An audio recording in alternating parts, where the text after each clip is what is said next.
Alright, to put this in diagnostic mode, first you have to turn the power on.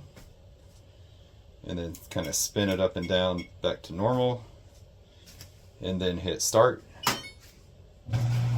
Let it go for a second. And power off. And then hit power back on. And what you're going to do is hit temp and set at the same time, but they have to be exactly at the same time. And hold it down for 3 seconds, otherwise it doesn't work. There you go. Now it's in diagnostic mode. And you can see that if you hit start, it's number 8. If you hit cancel, it's number 7. There's these different diagnostic modes. I believe the first one fills it with water. The second one kind of fills it with water. Third one fills with water. Fourth one, I'm not sure. I think it fills it with water.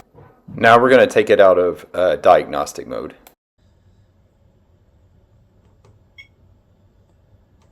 Alright, now we're back. I pushed power and it turned it back off. Sometimes you have to unplug it to get it to get out of the diagnostic mode. I had to plug it a few times. So anyway, this is good to go here. That's how to take it in and out of diagnostic mode. Remember, you have to unplug it for about 10 seconds in order to take it out of diagnostic mode sometimes. Look at another one of my videos for how to get all of the diagnostics for this particular model 1 through 11.